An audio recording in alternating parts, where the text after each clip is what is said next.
After Introduction to Marketing, my next class was Storytelling for Marketing.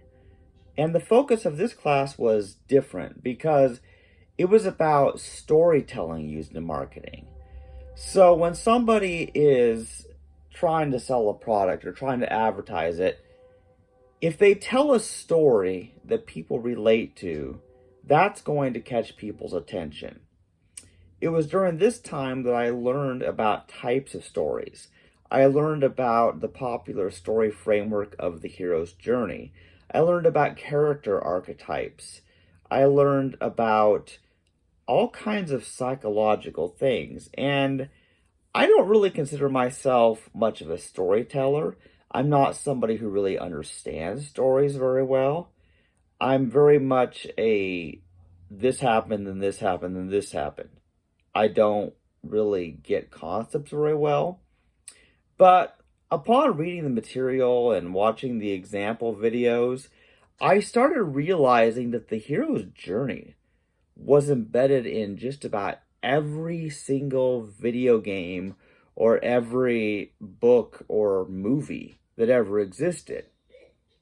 And when I learned why that was, I found out there was a man named Joseph Campbell who wrote about it. And apparently, what he did was analyze all the different stories that have been told in all kinds of media and found certain elements that are usually present, the 12 steps of the hero's journey that are usually present. And if you learn about the hero's journey, you'll find that it's in almost everything. Every story you've ever heard, there's always a hero, a main character, and there's a mentor, some guide or teacher that, it helps them along and start some journey. And there's always some big conflict, whether it's a personal conflict or whether it's some villain trying to take over the world or something like that. There's always various characters and events in the hero's journey and in most stories. And it actually inspired me to look at my own story much more closely than I had before. And I had to do, assignments on the hero's journey. And I actually used my own book as an example.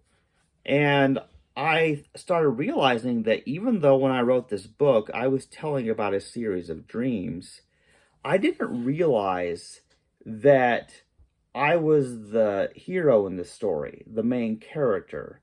Not that I'm heroic, but I was the main character. But then the mentor was Honesty the Unicorn.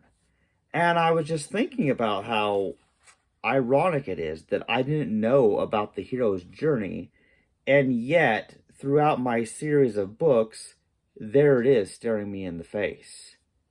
And I had to do a big assignment on it, and I made a video about it, and I just was blown away at how important storytelling is. But the thing is, even if you're not a storyteller, if you're telling a story of something that happened, especially if that story is real, there are certain things that you're going to find. And analyzing any story deeper is something that I feel I learned to do from taking the storytelling and marketing class. And even if I never learned to use this to sell my books or any video games I make, I feel like there's a lot of personal benefit to understanding the depth of stories and recognizing those character archetypes.